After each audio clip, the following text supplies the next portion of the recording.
Baik, Ibu. Silakan duduk. Terima kasih, Ibu. Bagaimana kabarnya hari ini? Baik, Ibu. Ya. Ada yang sakit? Tidak. Hadir semua? Ya. Oke, mantap ya. Jadi sebelum kita mulai pembelajaran kita hari ini, Ibu minta Cici memimpin kita dalam doa. Silakan Cici.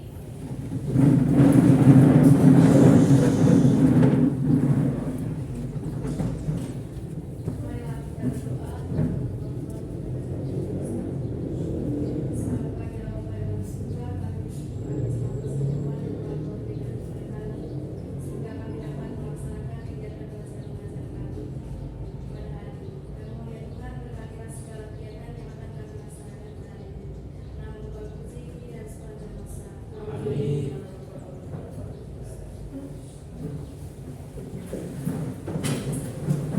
silakan kembali. Terima kasih Cici.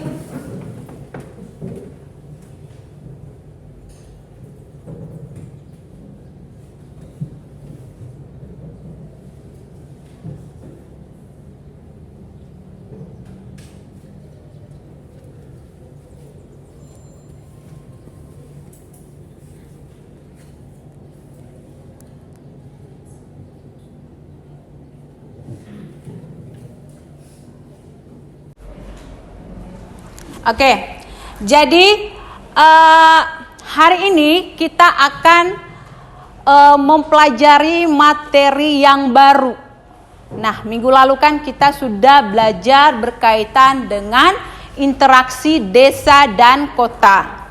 Hari ini kita akan masuk ke materi yang baru berkaitan dengan usaha pemerataan pembangunan di desa dan kota. Nah, sebelum Ibu lanjut, Ibu mau tanya dulu, ada yang masih ingat materi minggu kemarin? Oke, silahkan Gilbert.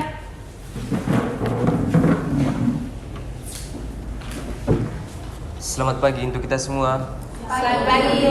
Jadi saya akan menjelaskan tentang materi minggu lalu berkaitan dengan interaksi desa dan kota. Sebelum itu, kita harus mengerti dulu pengertian dari interaksi wilayah. Jadi interaksi wilayah merupakan suatu hubungan timbal balik yang berpengaruh pada dua wilayah yang memiliki dampak itu pada bidang ekonomi, politik maupun budaya. Jadi interaksi antara desa dan kota itu di mana di sini desa menyediakan sumber daya alam atau potensi yang dimiliki, kemudian diekspor ke kota, kemudian kota memproduksi lalu mengekspor kembali atau menjual kembali ke desa, sehingga ada interaksi di situ. Kemudian faktor yang menyebabkan adanya interaksi desa dan kota itu karena adanya perbedaan potensi dan kebutuhan yang ada di desa dan kota. Kemudian ada juga dampak positif dan negatif dari interaksi tersebut. Yang pertama dampak positifnya dapat kita lihat seperti meningkatnya taraf pendidikan, kemudian pembangunan fasilitas yang memadai di desa.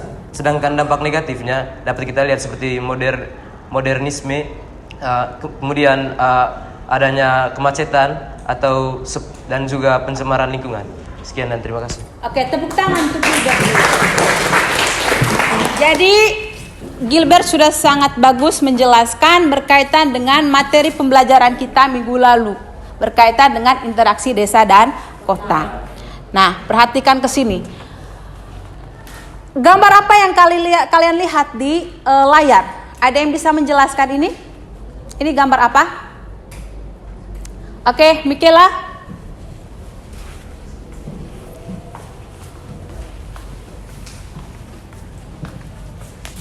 Baik, seperti yang kita lihat di dalam adalah gambar pembangunan yang ada di desa, di mana pemerintah memperhatikan fasilitas-fasilitas yang ada di desa, terlebih khusus fasilitas jalan. Jadi pemerintah itu memenuhi kebutuhan masyarakat dengan membangun infrastruktur jalan. Itu saja yang saya bisa jelaskan dari gambar tersebut. Oke, tepuk tangan untuk Michaela dulu ya. Terima kasih Michaela. Jadi gambar yang terlihat di slide itu adalah di mana di situ Jokowi sebagai presiden kita itu turun langsung ke lokasi melihat pengerjaan penyelesaian jalan. Nah, ini lokasinya itu bukan di kota tetapi di desa. Nah, ini yang dikatakan dengan pemerataan. Berarti pembangunan itu bukan hanya berada di kota saja, tetapi juga merata di wilayah pedesaan. Oke. Nah, selanjutnya perhatikan gambar yang berikut. Oke. Nah, di situ ada pertanyaan. Tahukah Anda mengapa kota cenderung penduduknya padat dan mengapa setiap tahun jumlah penduduknya itu semakin bertambah? Ada yang bisa menjawab ini? Oke, LC.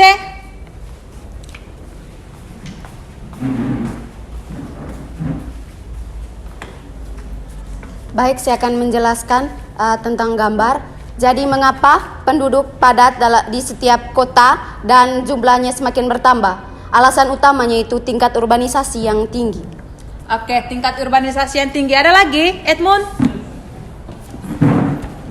Tingkat kepadatan penduduk terjadi di wilayah kota itu terjadi karena adanya mata pencarian yang begitu banyak dan tidak adanya pemerataan pembangunan antara wilayah desa dan kota. Oke, tidak adanya pemerataan pembangunan.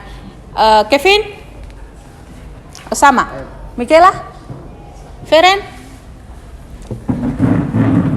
Mengapa kota cenderung penduduknya padat? Yaitu karena kota memiliki daya tarik tersendiri, yaitu memiliki sarana prasarana yang lengkap dan lapangan pekerjaan, sehingga banyak masyarakat desa yang melakukan urbanisasi ke kota.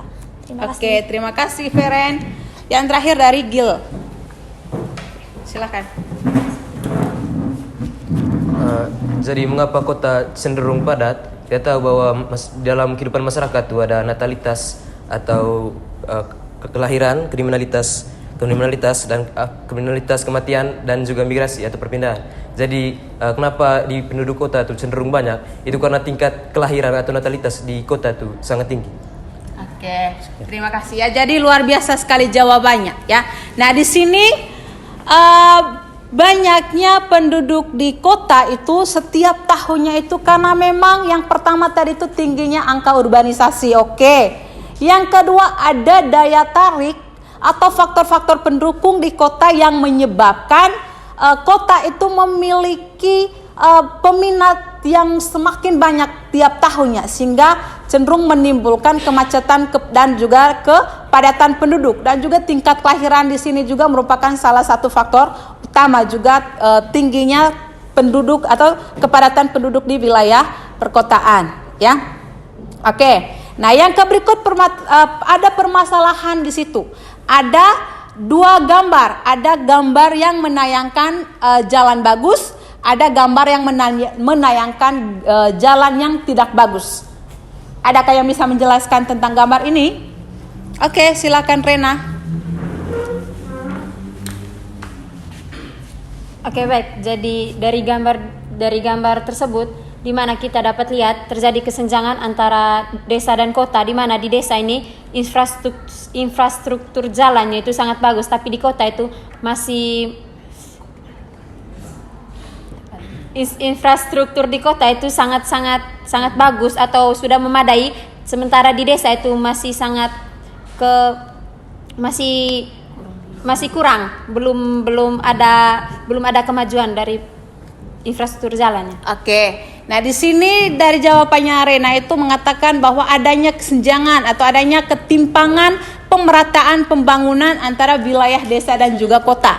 Nah, di sini sangat jelas terlihat di mana di wilayah pedesaan itu jalannya itu masih jalan tanah, belum diaspal sama sekali. Sementara gambar yang kedua menunjukkan di wilayah perkotaan itu jalannya itu sangat bagus dengan bangunan-bangunan megah yang mengelilinginya di situ ya. Nah, kira-kira solusi apa yang kalian tawarkan untuk mengatasi permasalahan ini? Bagaimana caranya supaya permasalahan ini tidak terjadi? Oke, ada lagi? Ya, Kevin.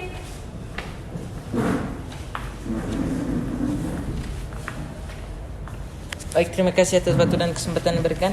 Baik, solusi dari kesenjangan antara desa dan kota yaitu peran pentingnya di sini adalah pemerintah, di mana pemerintah harus meratakan pembangunan antara desa dan kota. Terima kasih. Oke, terima kasih Kevin. Ada lagi Michaela? solusi untuk masyarakatnya, di mana masyarakat tuh harus lebih aktif atau memberikan berupa proposal untuk pemerintah agar pemerintah bisa jadi wilayah tersebut kurang diketahui oleh pemerintah. Itu sebabnya masyarakat harus berperan untuk memberikan proposal, mengajukan permohonan untuk pembangunan jalan tersebut. Oke, mengajukan proposal ya. Jadi di sini ada solusi yang ditawarkan oleh teman-teman, di mana di sini ya kembali ke pemerintah sendiri. Harus adanya yang namanya itu pemerataan pembangunan, baik di wilayah desa maupun di wilayah kota. Kemudian dari Michaela tadi mengatakan bahwa dari pihak masyarakat desa sendiri juga harus gercep di sini ya, membuat proposal lah supaya adanya pembangunan atau adanya perubahan di wilayah tersebut ya. Jadi itu berkaitan dengan masalah yang disajikan tadi. Oke, terima kasih. Yang berikut, di sini ada manfaat kita mempelajari materi hari ini. Yang pertama itu peserta didik dapat mengamati usaha pemerataan pembangunan di desa dan kota. Yang kedua, peserta didik dapat menganalisis dampak perkembangan kota terhadap masyarakat desa dan kota. Yang ketiga, peserta didik dapat menyusun makalah manual yang dilengkapi dengan tabel dan grafik. Yang ketiga, peserta didik dapat membuat peta infrastruktur jalan di Kabupaten Manggarai Barat. Yang kelima, peserta didik dapat mempresentasikan makalah dan peta infrastruktur jalan di Kabupaten Manggarai Barat. Itu adalah manfaat pembelajaran kita hari ini.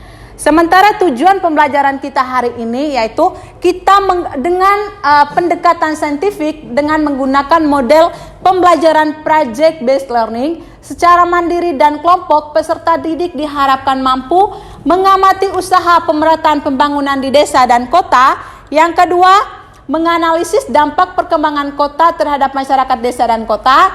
Yang ketiga, menyusun makalah manual yang dilengkapi dengan tabel dan juga grafik. Yang ketiga, membuat peta infrastruktur jalan di Kabupaten Manggarai Barat.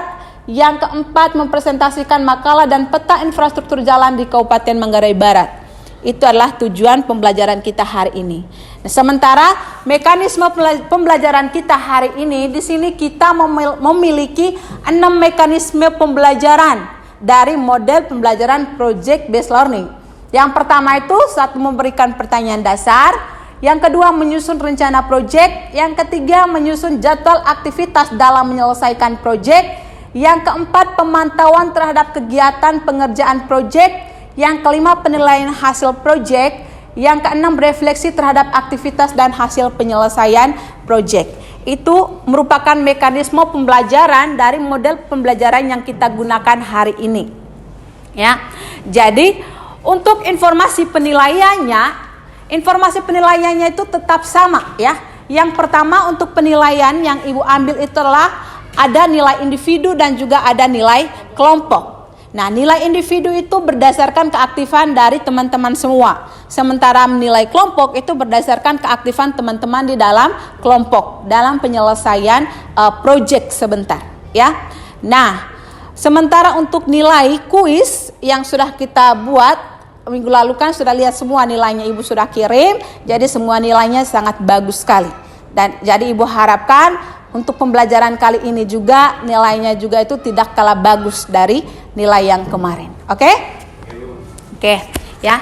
Nah, sekarang kita akan sama-sama menyaksikan video pembelajaran ya. Jadi Ibu harapkan semuanya berkonsentrasi penuh ya dalam menyaksikan video pembelajaran ini.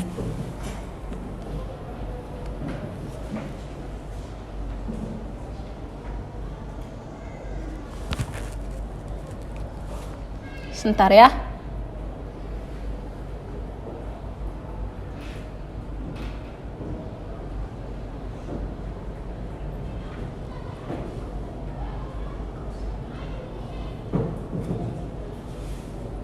Hai, kenapa tidak bisa lebih?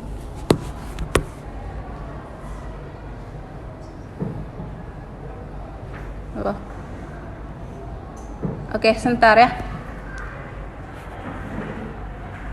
Kita buka langsung di YouTube saja.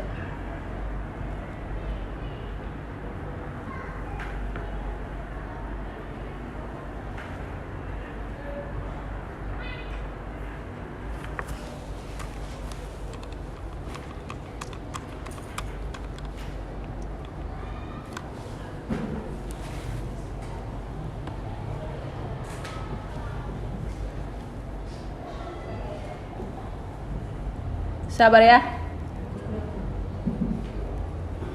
Kesalahan teknis lagi.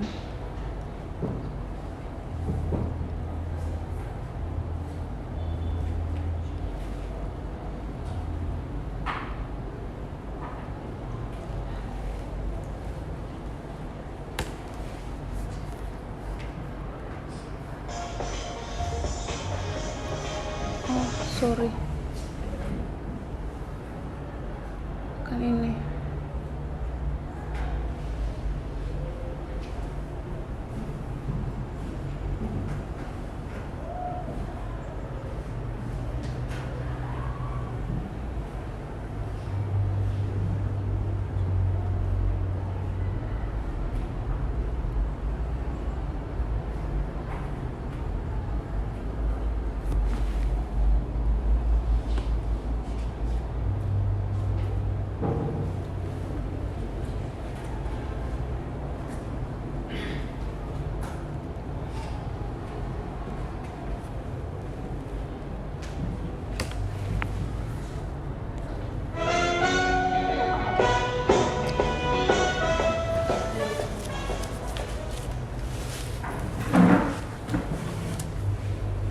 Assalamualaikum warahmatullahi wabarakatuh. Selamat pagi Mas. Ini adalah keadaan kesehatan tetap semangat.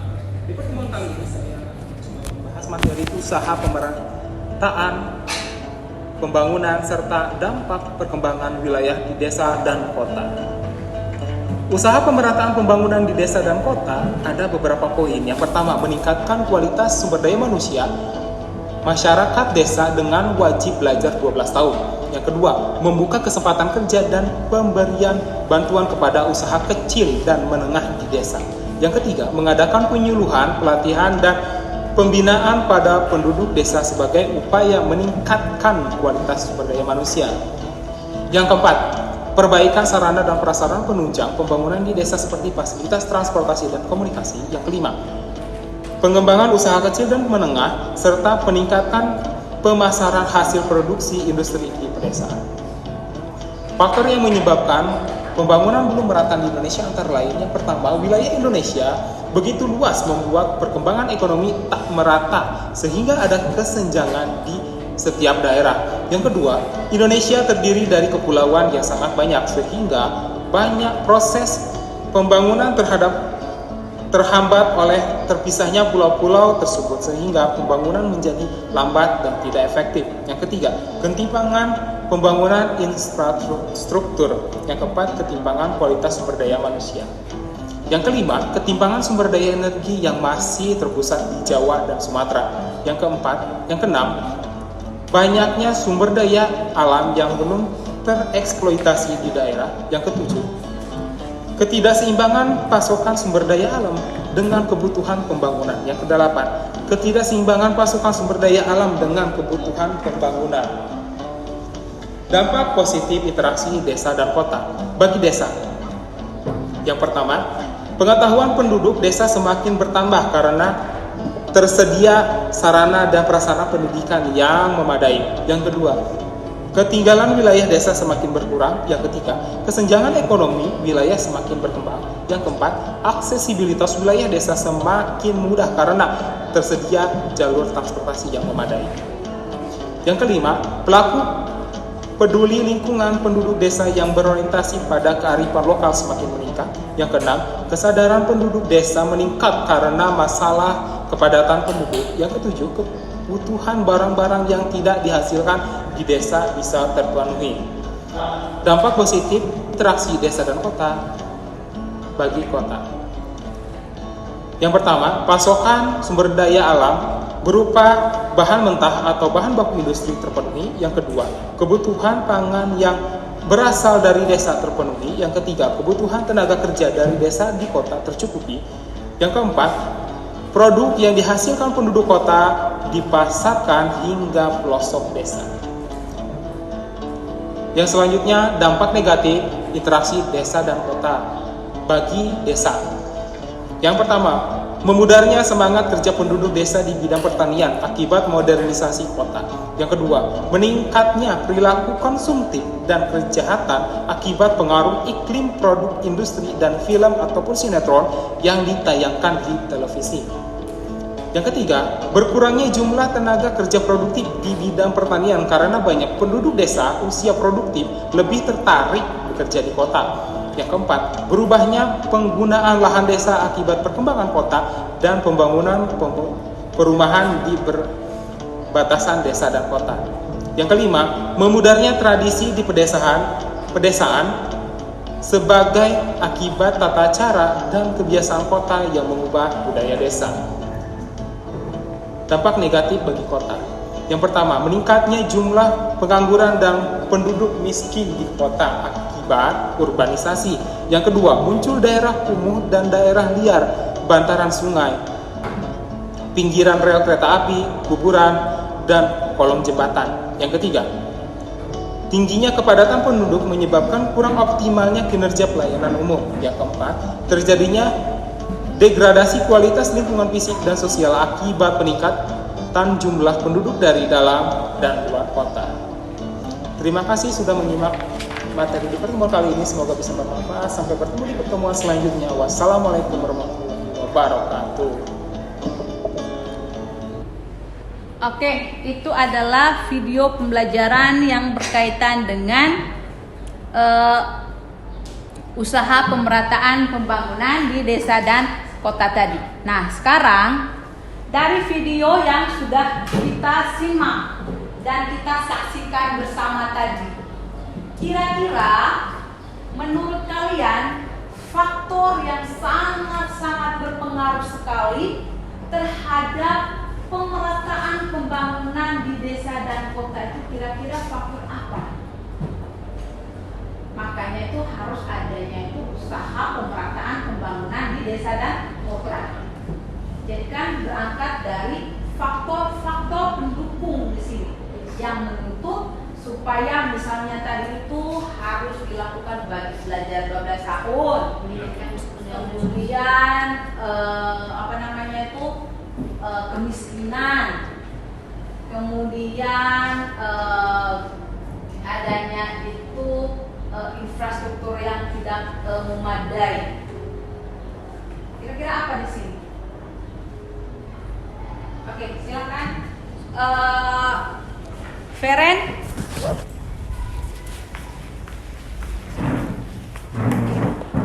Faktor penyebabnya yaitu karena adanya ketimpangan antara desa dan kota, yaitu masyarakat desa memiliki pendidikan yang minim atau kualitas sumber daya manusianya sangat berkurang, sehingga mereka dan juga tingkat tersedianya fasilitas pekerjaan di desa juga sangat berkurang, sehingga masyarakat desa banyak bermigrasi atau melakukan urbanisasi ke kota, sehingga di kota terjadi pemukiman kumuh dan terjadi kepadatan penduduk. Terima kasih. Oke, terima kasih Feren. Jadi menurut Feren, faktor yang paling mendasar sekali itu adalah sumber daya manusianya di sini, ya. Karena di desa itu untuk tingkat sumber daya manusia itu masih tergolong rendah. Bahkan untuk pendidikan saja masih ada masyarakat desa yang tidak mengenyam pendidikan sama sekali.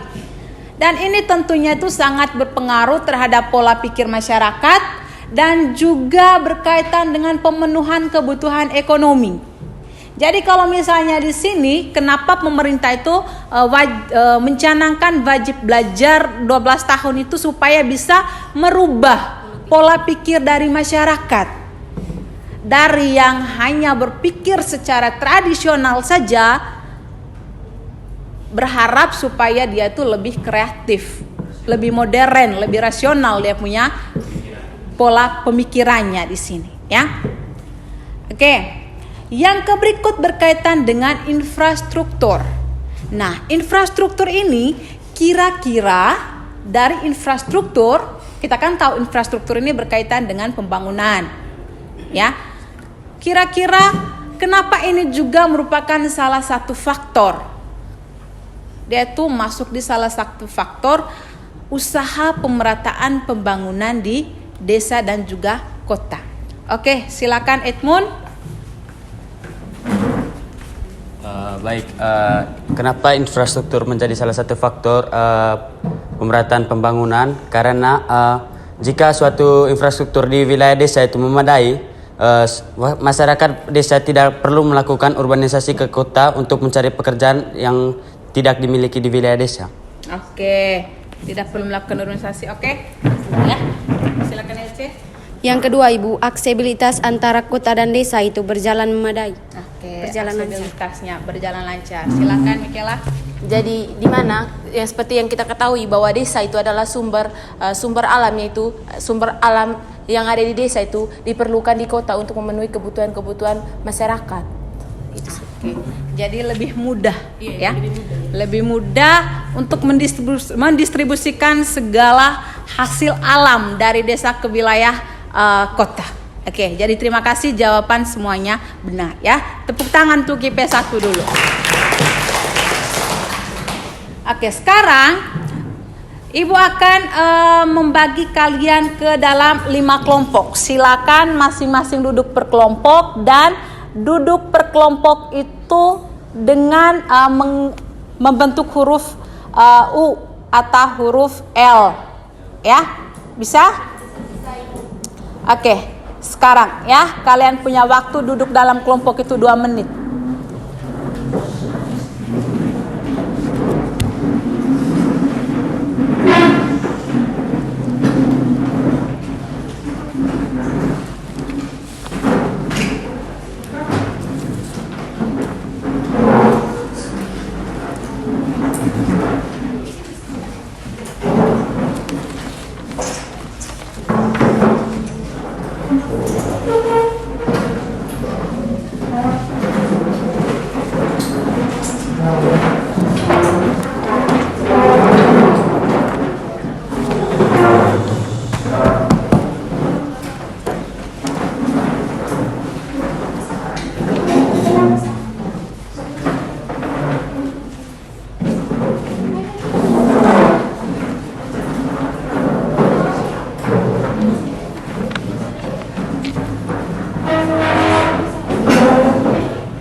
Sudah?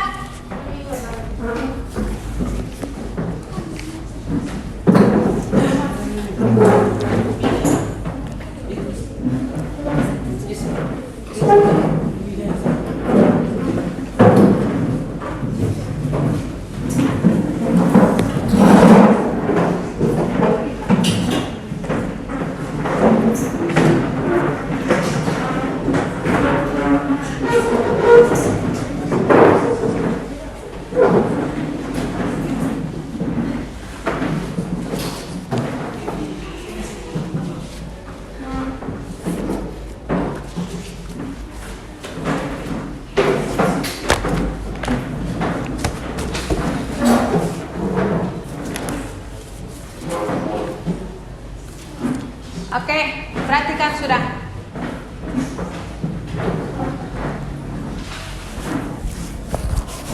Jadi ini di sini ada LKPD dan juga bahan ajar untuk menyelesaikan LKPD, ya.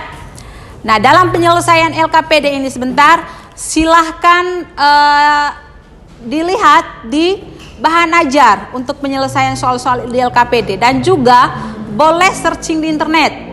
Gunakan juga modul-modul geografi dan juga buku siswa yang jadi kalian punya pegangan selama ini, ya, yang kalian biasa pakai. Di situ semua materinya sama, ya, jadi lengkap semua, oke? Dan kalau misalnya ada yang masih bingung, langsung ditanyakan ke ibu, ya.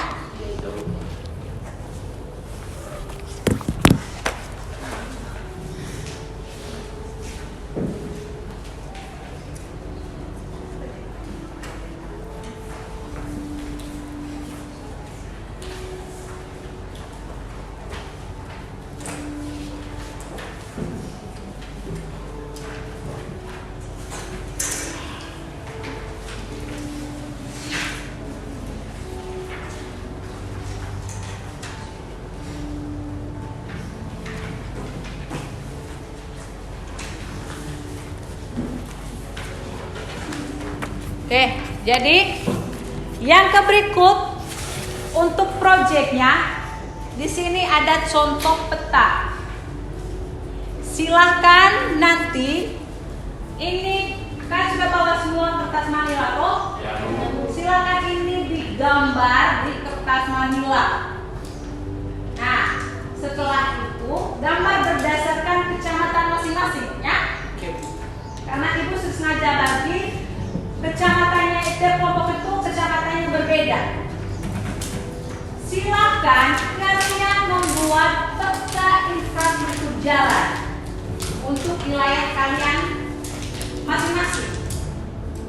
Nah, di keterangannya itu ada di LKPD, perhatikan di situ. Untuk keterangan penyelesaian ini, penyelesaian petanya itu, proyeknya itu, silakan kalian mewarnai berdasarkan kondisi jalan. Harus juga disertai dengan legenda atau keterangan. Setelah dibuat petanya, silakan dibuat keterangan. Misalnya kelompoknya Gilbert menggambar infrastruktur jaringan jalan di Rego misalnya. Silakan kalau misalnya jalannya itu rusak sekali Gilbert, misalnya Gilbert kasih warna hitam. Kalau misalnya agak bagus sedikit atau jalannya itu masih tanah, kasih warna coklat dan lain sebagainya. Tetapi jangan lupa di legenda itu kasih keterangan berdasarkan warna itu. Paham toh? Paham. Oke.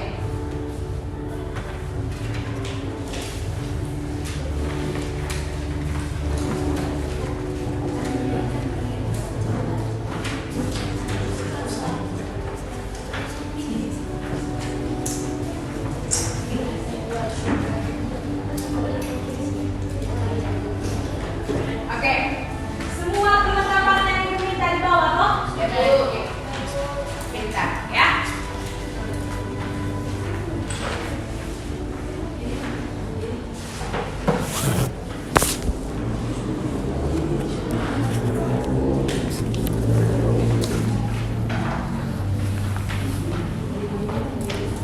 Silakan didiskusikan di kelompok untuk penyusunan atau pembuatan proyeknya itu dibuat seperti apa. Itu Ibu serahkan kewenangan sepenuhnya ke kelompok ya. Jadi mau dibuat seperti apa proyeknya itu silakan didiskusikan bersama kelompok. Dan jangan lupa selesaikan juga soal-soal di LKPD-nya ya. Baca baik-baik suruhan di LKPD itu bagaimana cara menyelesaikan soal dan juga menyelesaikan proyeknya. Di situ Ibu sudah tulis semuanya ya. Kalau misalnya ada yang masih bingung silakan ditanyakan ya.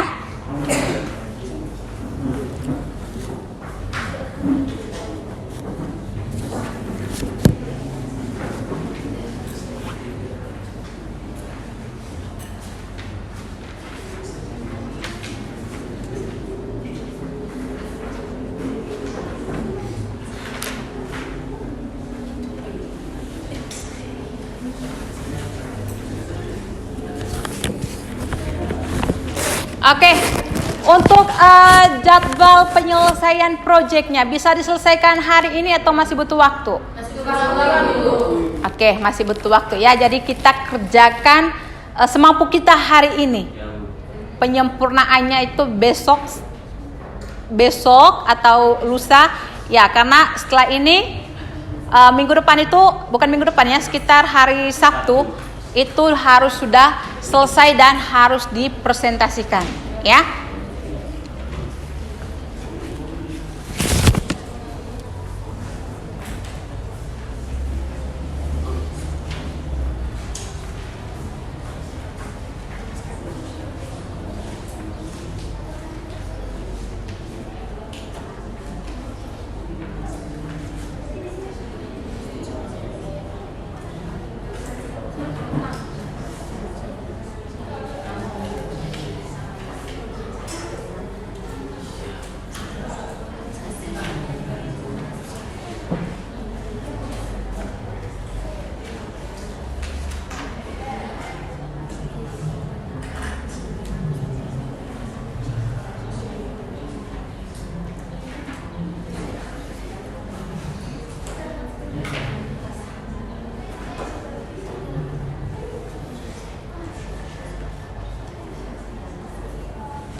Jadi silakan mengisi lembar refleksi dulu ya.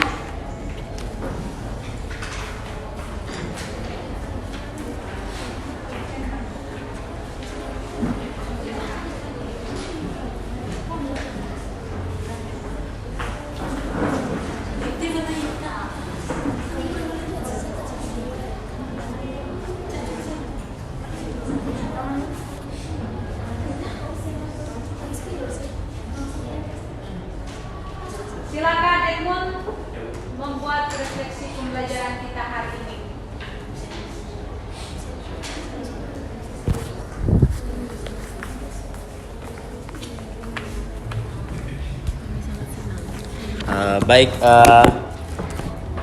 Terima kasih atas kesempatan diberikan. Saya akan memberikan refleksi. Menurut saya pembelajaran pada hari ini sangat menyenangkan dan sangat berguna bagi kami, terutama bagi diri saya sendiri mewakili teman-teman, karena kami di sini dapat mengetahui hubungan interaksi antara desa dan kota dan apa fungsi desa terhadap wilayah kota. Dan kami juga dapat mengetahui pentingnya suatu pembangunan yang merata di antara wilayah dan kota agar tidak terjadi suatu kepadatan penduduk di wilayah kota. Oke, tepuk tangan untuk Edmund. Ya. Ada yang bisa menyimpulkan materi pembelajaran hari ini? Silakan LC. Baik, terima kasih atas kesempatan yang diberikan. Saya akan menyimpulkan tentang materi usaha pemerataan pembangunan desa dan kota. Yang pertama, adanya ketimpangan hasil pembangunan desa dan kota akan berakibat buruk secara sosial dan ekonomi terhadap kehidupan di kedua wilayah tersebut.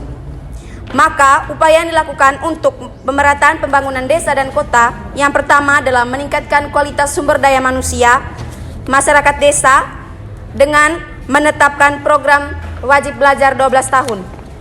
Lalu yang kedua adalah membuka kesempatan kerja dan memberikan bantuan untuk usaha kecil dan menengah. Lalu yang ketiga, mengadakan penyuluhan, pelatihan dan pembinaan terhadap warga desa maupun warga kota. Keempat, perbaikan sarana dan prasarana penunjang pembangunan desa seperti fasilitas transportasi dan komunikasi. Lalu, dari interaksi antara desa dan kota memiliki dampak positif. Yang pertama, pengetahuan penduduk desa semakin bertambah karena tersedia sarana dan prasarana pendidikan yang memadai.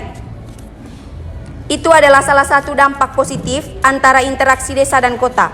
Lalu, dampak positif interaksi desa kota bagi kota antara lain: pasokan sumber daya alam berupa bahan mentah atau bahan baku industri terpenuhi karena adanya interaksi atau hubungan timbal balik antara desa dan kota. Lalu, dampak negatif interaksi desa dan kota bagi desa salah satunya adalah memudarnya semangat kerja penduduk desa di bidang pertanian akibat modernisasi kota. Lalu, dampak negatif bagi kota sendiri adalah meningkatnya jumlah penganggur dan penduduk miskin di kota akibat urbanisasi. Oleh karena itu, untuk mengatasi ketimpangan pembangunan dan juga dampak negatif interaksi desa dan kota bagi desa dan kota adalah pemerataan pembangunan agar interaksi antara desa dan kota menciptakan hubungan simbiosis mutualisme. Terima kasih. Oke, tepuk tangan untuk LC dulu. Terima kasih LC. Yang berikut lembar refleksinya.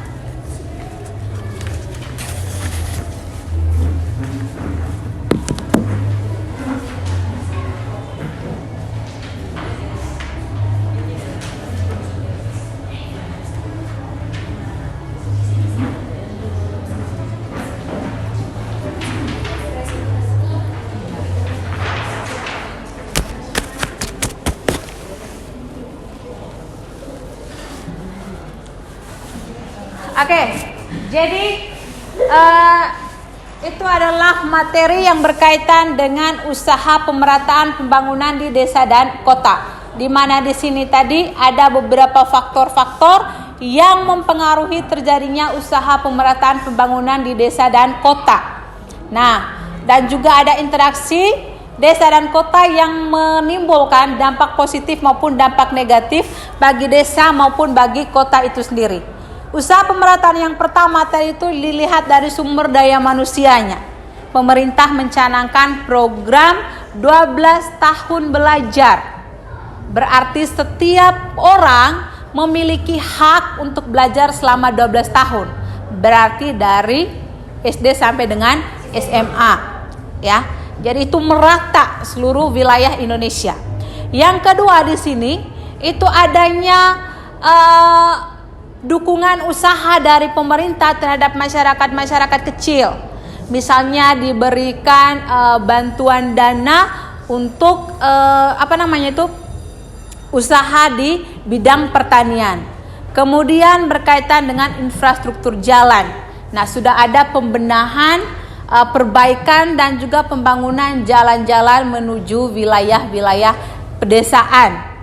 Nah, terlepas dari itu juga pasti masih ada yang namanya ketimpangan antara pembangunan di wilayah kota dan juga wilayah pedesaan, ya. Nah, untuk minggu depan kegiatan yang kita lakukan itu adalah mempresentasikan proyek yang sudah kita selesaikan hari ini. Kalian nanti akan mempresentasikan peta dan juga laporan yang kalian tulis berdasarkan hasil dari kalian menggambar peta infrastruktur jalan di kecamatan masing-masing.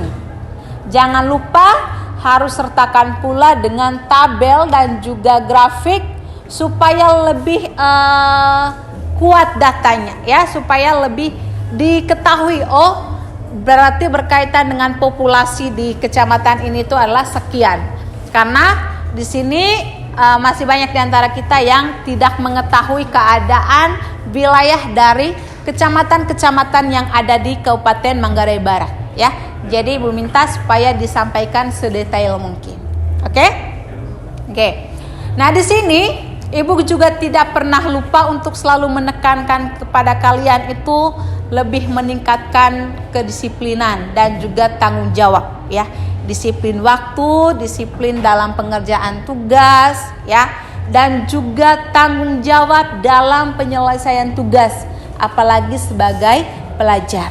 Kalau kita sudah disiplin dan sudah bertanggung jawab, otomatis hal yang lain itu dengan mudah kita lakukan, ya.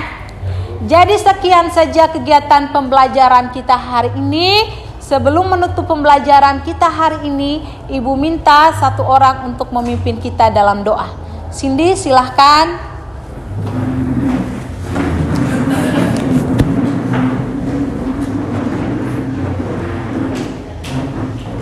Marilah kita berdoa dalam nama Bapa dan Putra dan Roh Kudus. Amin. Allah Bapa dalam surga, kami berterima kasih kepadamu atas berkat, atas perlindunganmu sehingga kegiatan kami pada pagi hari ini berjalan dengan lancar. Allah Bapa dalam surga, kami mohon pula kepadamu, semoga materi yang ibu guru kami berikan tadi dapat berguna dan bermanfaat bagi kehidupan kami ke depan. Namun kami puji dan sepanjang segala masa. Amin. Terima kasih Cindy. Jadi silahkan istirahat. Ibu mohon maaf apabila ada kesalahan kata yang mungkin menyinggung perasaan dari adik-adik semua, ya. Selamat pagi, sampai ketemu minggu depan. Terima kasih.